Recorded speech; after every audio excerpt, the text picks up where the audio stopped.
Mr. Henderson, how you feel today? Pretty good, I think. Yes, sir. Yes, sir. Yes, sir.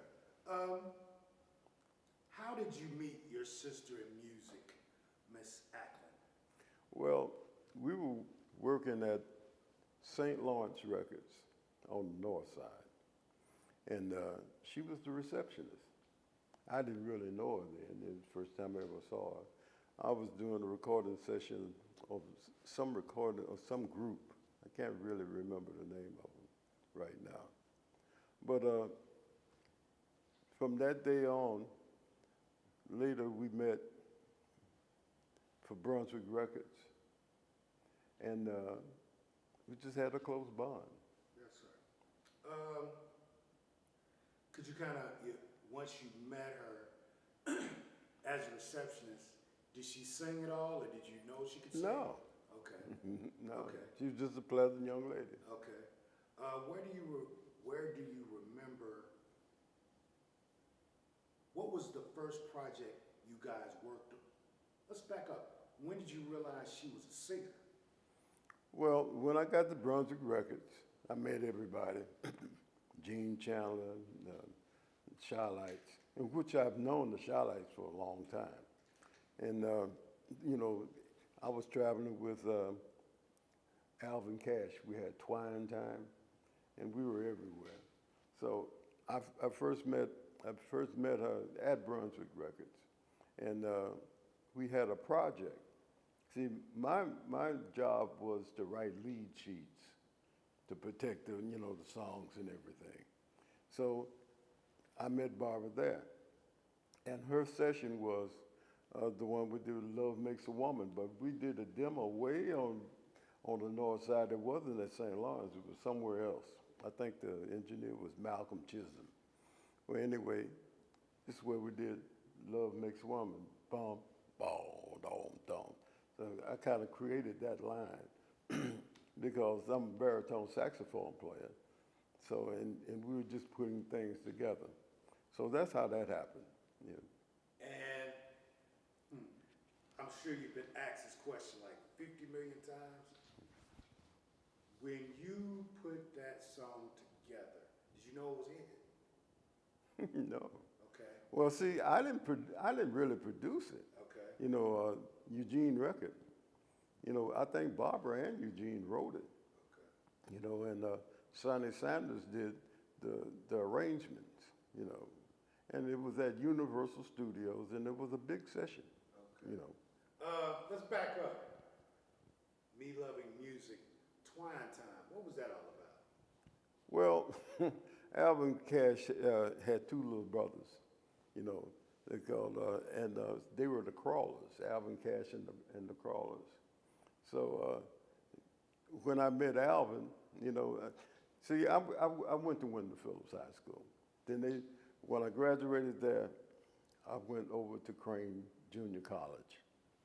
And then just throughout the whole musical thing, I met Alvin. Now at Crane, that's when Earth, Wind and Fire, they came, we were all in there together. So Earth, Wind and Fire went to Crane? Yeah, Maurice White. Wow. He was with a group called the Jazz Men, with Louis Satterfield playing bass, who was a trombone player for Phoenix Horns. Donald Myrick was playing alto. This was all in like 1960, I think. Yeah. And Tom Tom came later on, Tom Tom Washington. And we had the Jazz Men, then Tom Tom and George Patterson had the jazz interpreters. And George Patterson went on to arrange It's Your Thing for the Isley Brothers. And Tom Tom did a lot of arrangements for Earth, Wind and Fire. You know, so it just kind of like meant to be. You know, everybody was there. And once I got out there playing blues with Otis Rush and stuff like that, whenever we had a session or somewhere that I could pull guys in, like at Wonderful Records, I pulled them in. So that's how that happened. Okay.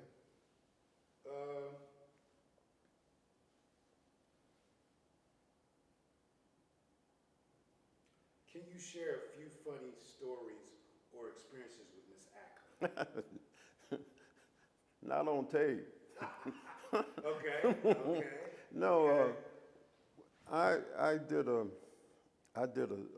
session for called a Dance Master on Playboy Records, and I had a girl group, and I had a band. Was basically a white band with the guy I was in the army with. He had a band, but it was a black lead singer, and we were all out at the Playboy out in California. And for some reason, the girls, they didn't want to do right. They was complaining about this. And now we brought up gowns and everything. So Barbara was saying, well, what's wrong? So I said, well, I told her what the story was. And we were all in the Playboy, you know, before we was getting ready to perform. So Barbara said, okay. She went back there with the girls. And I saw them running out of them, running out of the dressing room. Barbara never told me what she did, but evidently everything was okay because we had no more problems. So would you say Barbara didn't play? No, she didn't play, and she was a good friend. If you ever had a friend like Barbara Ackland, you had a friend. So being that you work with many different artists, singers, what was it about her voice, the texture of her tone, the notes she could hit, the song what was it about her singing that captivated audiences? Well, she had a great range. You know, her and Minnie Riperton used to sing background together and stuff like that. And she had a certain quality of her voice. You know, there's a lot of, you can just tell if this girl gets the right record, she's going to be a star. You know, and she just had that quality. What did you think of the song Makes a Woman? Love Makes a Woman? Love Makes a Woman. I really didn't think that much of it. It was just a song, it was well put together, you know. And I was glad to be able to read all those notes that Sonny Sanderson wrote, you know. Okay. You mentioned Earth, Wind, and Fire. You mentioned Minnie Riperton. Are there any other artists that you can mention that I'm sure you work with tons of? Anybody else comes to mind that you work with? Well, you know, I produced Can I Change My Mind for Tyrone Davis and Turn Back the Hands of Time. Otis Lavelle, we did I Love You and I Need You and all of that. And Jackie Wilson, I wrote a couple of songs with her. But when I first met the Emotions, they were the Hutchison Singers. And one of my first projects at Brunswick, I had to go to and meet them at Universal Studios, a big time studio here in Chicago. And they were doing the background. And I met Mr. Hutchison, their father. And we were doing background for Jackie Wilson's. I never heard this LP before, but it was based on Motown's songs, hit songs. And they just wiped that out, you know. They had that quality that because of them, I guess, being sisters, they had the same tone quality, you know. So that was a good experience. You said Miss Ackman was a great friend. Would you say that's the biggest thing you miss about just the friendship you had? Oh, yeah. You know, I call her Q. You know, she just, if you needed help and she could help you, she would, Okay. you know. Do you think that it's kind of what's missing today? People just are not willing to help people out? Well, yeah, well, people are just nuts today. You know, the kind of things that they do to one another just is unthinkable. You know, it's just like they have no compassion. You know, well, I guess me and you friends, you know, we're gonna fight these people who are friends. You know, that's nuts. Hold on 1 second. So was that the first song you heard her sing? Actually, it was. Yeah, actually it was.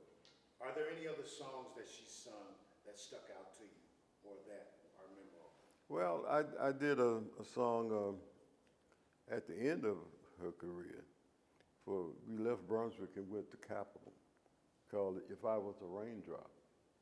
She did a great job on that. I don't know how to pose this question. Shh.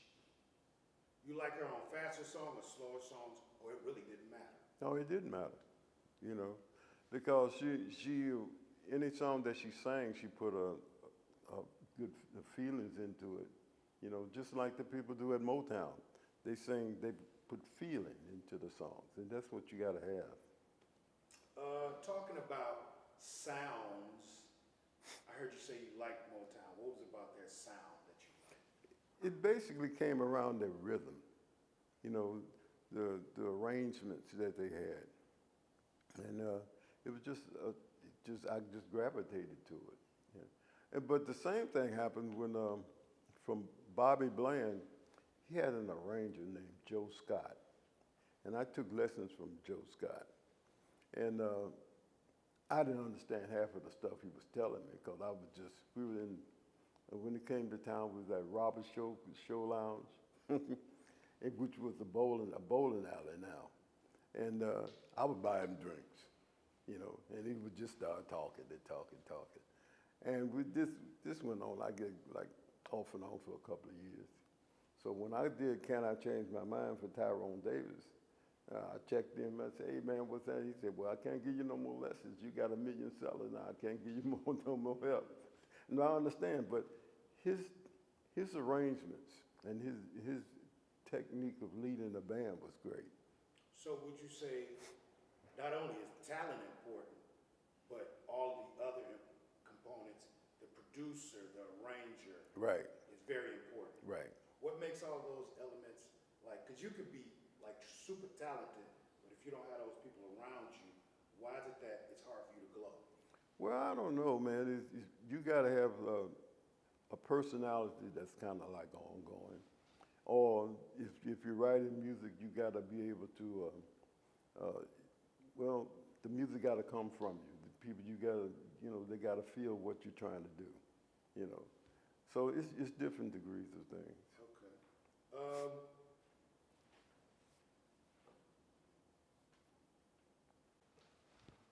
So we left off with arrangement, producing makes the talent. Were there any producers or arrangers that you know that Miss Ackland liked to work with? Is there anybody that comes to mind? Or any artists or any musicians that she really liked to work with? Anybody come to mind? Barbara would work with anyone who was about what she was about, which is the music. Sonny Sanders was a favorite of hers, and Tom with his crazy self. Everything was together. It was a lot of love there at Brunswick Records, and Eugene Records, of course, which was a writing partner. In fact, the first time I met Barbara, besides when I did that demo on the north side, then I met Eugene too. Brunswick Records, how was that experience? You still got the tape rolling. Well, Brunswick was, Carl Davis was the leader. He was the boss, But it was like a whole gang of people from various sides of the city, And we all managed to get along, Carl Davis was very astute, In fact, no, I can't tell you now. Okay, I won't. It was okay. Enough said. Like that. Okay, so when you sang, so I'm gonna ask you 2 questions. Do you know his nephew, Daryl Davis? The guy who just died? The guy who just died? Yeah, Daryl. We did a lot of work together, so that's why I asked that question. Yeah. And then my second question is, so I've never heard anyone say that their experience with the record company was just smooth. Mm-hmm. Is there such thing? Well, when you're doing with business, it's up and down, of course. But the people that's involved, if you can get along with them, then everything is okay. Once you get in behind closed doors and get your business straight, it's really crazy, it's really good. But until then you got a little problem. I'm really excited about the conference you're having. Can you tell me a little bit about the conference you're having in August? Oh, well, what we're going to do,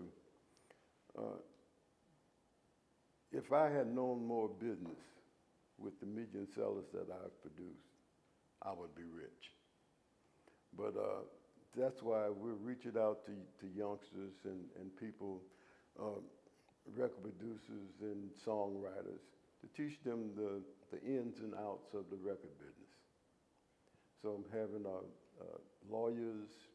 I got Danny Leak, who's coming, who did all of the sound for Stevie Wonder. He's coming, him and his wife. And just a lot of people, white and black. And we're going to sit them down, and if you have an audience, going to ask questions, and we're going to give them the lowdown. How long is the conference? It starts at 10 o'clock in the morning, and it goes to like 5. Tell me a little bit about the award you're going to give Ms. Acklin. Well, it's the Fantasy Dream Ball. You know, I just made it that way because it's going to continue. So we're going to honor people like Jerry Butler, Gene Chandler, Marshall Thompson, who will be out in California, so he might send us a video or something. Barbara, Marvin Smith of the Artistics. And we're going to reach back and get people like Nat King Cole, you know, people that made the music, you know, from the past. And do you really feel like, especially with Barbara's daughter being in music and like different people's children being in music, it's just important for them to know the business of music? Oh yeah, because you'd be able to get royalties that you probably wouldn't know anything about if you didn't have no kind of relationship with people in the music industry. Any last thought you'd like to share about Ms. Acklin? Well, she was a good friend. You know, rain or shine, if Barbara could help you, she was there. Yeah. And you feel like, one last question, you talked about her and Minnie Riperton singing backup. Mm-hmm. Who were they singing backup? Oh, I don't know, just whoever. Okay. There was, that's history right there. We'll end it there. Thank you for your time. No problem. I'm rolling. Well, whenever we had like a project, I did a project with Mavis Staples down on 18th Street. Alvin came, Barbara came, just Alvin Cash came, and it was just like a great, Otis Clay came, you know, right there, 1827, 25 South Michigan, you know. And that was, I got the films of that at home, you know, and every time I look at it, it kind of is like, you know, have good feelings about it. Do you feel that that's kind of what was missing, like good, like strong relationships in music? I don't know, man. Yeah, it got to be. Like a family. It seems like you all felt like that's family, what it right, was. Sean? It was a family. Hey, Woody, can you talk about some of the times, like on some of the tours, and when you guys were on the bus and things that was happening back then, and you know. Well, he gave us a good one. He did it. He did. He gave us a really good one. He gave us a really good one. He said anything else he couldn't tell on camera. He gave us a really good one, though. Yeah. He really did. Oh, yeah. Because back then they were like, there was a period when they were like they started to rob buses, right? I heard about that, but You heard about that? yeah. Okay. Well, so when I just had one question about when you guys were all at Brunswick, Mm-hmm. and Mommy was still like us. Were you at the same time at the studio with her when at Brunswick with her when she was still a secretary, or no? She had already That's passed. how he met us. That's how you met her. I met her at St. Lawrence, and she was a receptionist. Okay, cool. Mm-hmm. Cool. And that transition into her being a vocalist came after she wrote the song for Jackie Wilson, right? Well, actually, yeah, I think so. Whispers Getting Louder. Mm-hmm. Yeah, that was the first thing I heard her sing, other than Love Makes a Woman, that I played on. Okay, sure. Okay. Well, I'm sure you did what you needed to do earlier, so I won't hit you too hard But if you think of anything else, Yeah, stand by the phone, just stay. Okay. The one he gave was real good. Yeah. He talked about how, they were having problems with the girls at the Playboy Club. And Barbara came to him and was like, what's going on? And she went back there and the girls came running out and they ain't had no more problems. That's my mama. She didn't tell me nothing. That's my mama. You know what I'm saying? I said, thanks, Q. Yeah. Yeah, straight